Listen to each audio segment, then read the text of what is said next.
نصیر اور طارق بن زیاد۔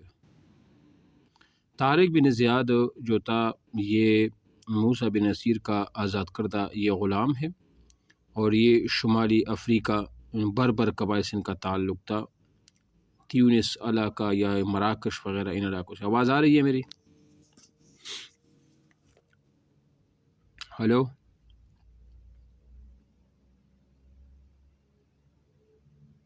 اچھا ٹھیک ہے۔ موسیٰ بن نصیر اور طارق بن زیاد، یہ طارق بن زیاد موسیٰ بن نصیر کا غلام تھا آزاد کردہ، اور طارق بن زیاد یہ جو ہے شمالی افریقہ یہ بربر ایک قبائل تھا، انہی میں سے ان کا وہ تعلق تھا، اور یہ کمانڈر بھی ہیں۔ تو آج اس کے بارے میں وہ ہم پڑھتے ہیں، ٹھیک ہے۔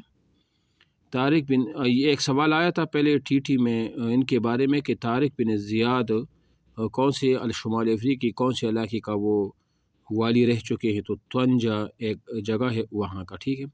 طارق بن زیاد اندلس کے قریب جبل الطارق جبرالٹر کے پر چند ہزار سپاہی کڑے ہیں، ان کا سپہ سالار سے مخاطب ہے اور وہ اس کی باتیں بہت غور سے سن رہے ہیں۔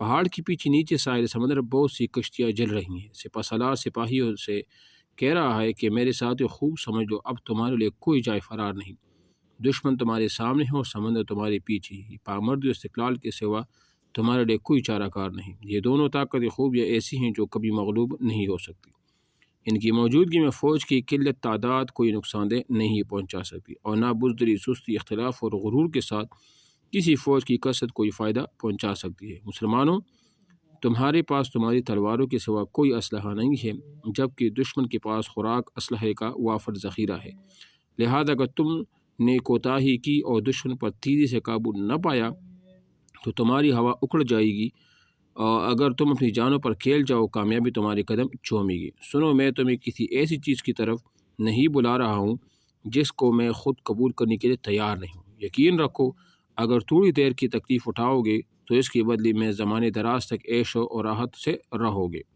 تم اس جزیرے میں اللہ کا کلمہ اور اس کی دین کی سربلند کرنے کے لیے آئے ہو، یہاں کا مال غنیمت صرف تمہارے لیے ہے، تم جو عزم کرو گے اللہ اس میں تمہاری مدد کرے گا، اور دونوں جہانوں میں تمہارا نام باقی رہے گا۔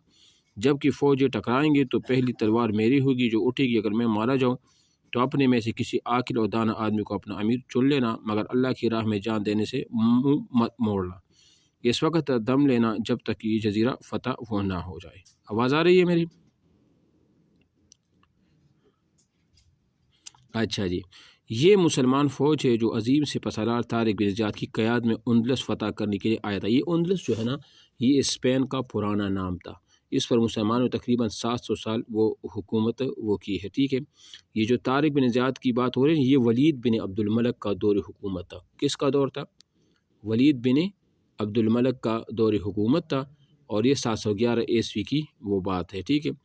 طارق بن زیاد کی خطبے سے سپاہیوں کی ولولے میں نیا جوش اور ولولہ پیدا ہوا، جس کے نتیجے میں صرف 8 دنوں میں وہ اندلس کی بادشاہ راڈار کی 1,00,000 فوج کو شکست دیتے ہیں۔ اچھا جی، یہ مقابل میں کون تھا؟ راڈار تھا۔ یہ جو راڈار تھا یہ پہلے رومی مشرک تھا، اس کے بعد اس نے عیسائیت کو قبول کیا تھا۔ یہ انتہائی بوڑھا 80 سالہ شخص تھا، اور ان کے دور میں یعنی کہ بالکل مطلق العنان حکومت تھی، اور جو چاہتا وہ کر لیتا۔ تو یہ راڈار جو تھا نا، ان کے پاس 1,00,000 فوج تھی۔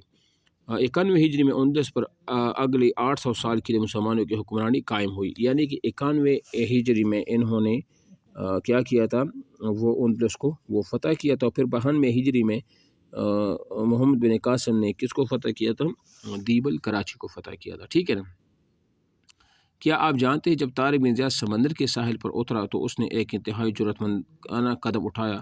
جن کشتیوں پر مجاہد سوار ہو کر آئے تھے ان کشتیوں کو جلوا دیا تاکہ لوگوں کے دلوں سے واپسی کی امید ختم ہو جائے، اور پوری تنہی سے اللہ کی راہ میں وہ لڑے، ٹھیک ہے۔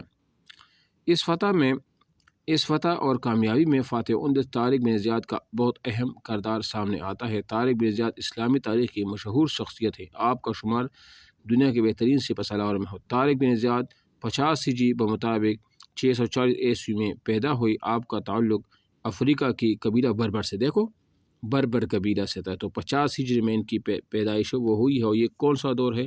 یہ 50 ہجری امیر معاویہ کے دور میں ان کی وہ پیدائش ہوئی، ٹھیک ہے نا۔ اچھا جی، بربر ایک جفاکش و بہادر قوم تھی. یہ جفاکش و بہادر قوم یہ پہاڑی جس طرح وہ قبائلی لوگ ہوتے ہیں نا اسی طرح کے تھے. طارق بن زیاد افریقہ کے مسلم گورنر موسیٰ بن نصیر کا آزاد کردہ غلام اور نائب تھا. موسیٰ بن نصیر عظیم سپہ سالار اور ماہر حرب تھے. انہوں نے خود طارق بن زیاد کی خصوصی تربیت کے اہتمام کیا، چنانچہ طارق بن زیاد بہت جلد فلس پیگری میں ماہر ہو گئے. ٹھیک ہے نا. طارق بن زیاد ایک متقی، فرض شناس، بلند ہمت انسان اور مستعد قائد تھے. انہی صلاحیت کی بنا پر موسیٰ بن نصیر نے انہیں مراکش کے علاقے تونجا کا والی مقرر کیا تھا. آواز آ رہی ہے میری؟ یہ واللہ علم مجھے کچھ سمجھ نہیں آتا. بہرحال اب پڑھنے دو اس کے بعد.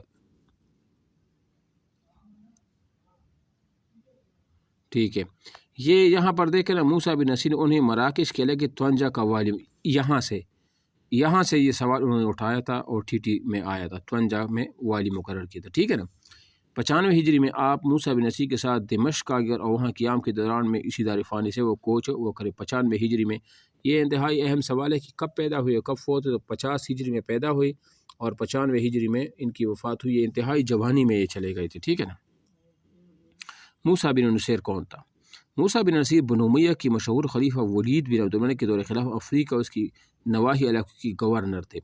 اس پر بھی میں انشاءاللہ وہ ڈسکس کروں گا کہ موسیٰ بن نصیر آخر میں در بدر کے ٹھوکریں کھا رہا تھا. سلیمان بن عبد الملک کے دور میں اتنا عظیم سپہ سالار تھا، بہترین سپاہی اور عظیم سپہ سالار تھے. آپ نے خلافت اسلامیہ کے ماتحت علاقوں کی فتح اور استحکام میں نہایت اہم کردار ادا کیا. بصرہ کی گورنر بھی رہی. مصر میں بھی کافی عرصہ گزارا. افریقہ کی گورنر بنے تو شمالی سرحدوں کو محفوظ کرنے کے لیے اندلس کو فتح کرنے کا وہ فیصلہ کیا. اچھا یہ بھی آپ لکھ لینا کہ اندلس کا جو پہلا مسلمان گورنر تھا وہ عبدالعزیز بن موسیٰ بن نصیر تھے. کیا نام ہے اس کا؟ عبدالعزیز بن موسیٰ بن نصیر. اسی موسیٰ بن نصیر کا بیٹا تھا جس کا نام عبدالعزیز تھا. یہ سب سے پہلے مسلمان گورنر رہ چکے ہیں کس کے؟ اندلس کے. ٹھیک ہے، یہ بھی ذہن میں رکھ لیں. اچھا اس کے بعد فیصلہ کیا اندلس کے ظالم اور جاوید بادشاہ راڈارک سے اس کی عوام بہت پہلے تنگ تھی. چنانچہ جب موسیٰ بن نصیر کے حکم طارق بن زیاد نے اندلس پر حملہ کر کے اسلامی حکومت قائم کی تو اندلس کے لوگوں نے چین کا سانس بول لیا. موسیٰ بن نصیر 97 ہجری میں خلیفہ سلیمان بن عبد الملک کے ہمراہ حج پر گیا. حج سے واپسی پر مرا و زہران کی وادی موسیٰ بن نصیر کی وفات ہو گئی. موسیٰ بن نصیر کی نماز جنازہ خلیفہ سلیمان بن عبد الملک نے وہ پڑھایا بھی تھا. انتہائی ظلم بھی کیا تھا اسی نے ان کے اوپر بھی. ٹھیک ہے نا.